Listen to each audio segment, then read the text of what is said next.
अशा प्रकारे जर तुम्ही पिठी पाडली तर तुमची जी पिठी आहे ती पांढरी शुभ्र होईल आणि त्या पिठीपासून तुम्ही जेही पदार्थ बनवाल ते अतिशय पांढरी शुभ्र बनतील। तर सर्व टिप्स आणि ट्रिक्सही आज आपण बघणार आहोत, गव्हापासून पिठी कशी बनवायची।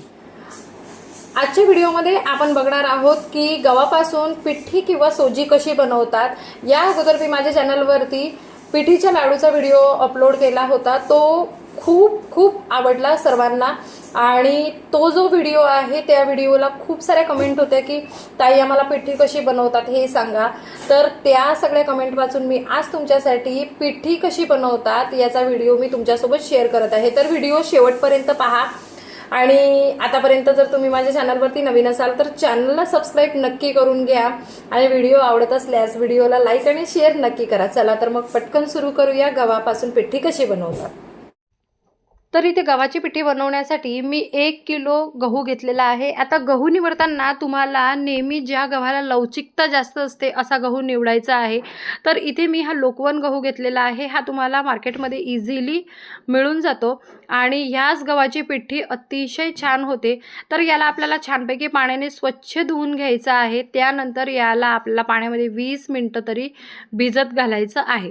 आता 20 मिनिटांनंतर आपल्याला काय करायचं आहे, हे जे पाणी आहे हे पाणी फेकून द्यायचं आहे आणि त्यानंतर टोपलीमध्ये एक कॉटनचा कपडा अशा प्रकारे अंथरायचा आहे आणि त्यानंतर त्यावर आपण जे भिजत घातलेले गहू आहे ते 20 मिनिटांनंतर अशा प्रकारे आपल्याला टाकायचे आहे। आता यातलं पाणी टोपलीमुळे छानपैकी निथळून जाणार आहे आणि या गव्हांना आपल्याला रात्रभर अशाच प्रकारे झाकून छानपैकी ठेवून द्यायचं आहे। आता यामुळे काय होणार आहे की यामुळे या गव्हाची जे साल आहे ते साल छानपैकी वेगळे होण्याला मदत होईल आणि त्यामुळे आपली जी पिठी आहे ती पांढरी शुभ्र तयार होईल।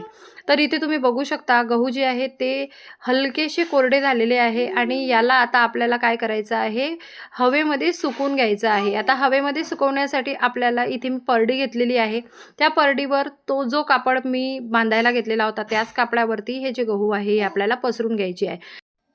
आता 2 तास तरी किमान पंख्याच्या हवेमध्ये आपल्याला याला वाळून घ्यायचे आहे। लक्षात घ्यायचं आहे हे गहू आपल्याला घरातच वाळवायचे आहे आणि हलकेसे ओलसरच दळून आणायचे आहे, त्यामुळेच आपली जी पिठी आहे ती छानपैकी पांढरी शुभ्र आणि लवचिक बनणार आहे।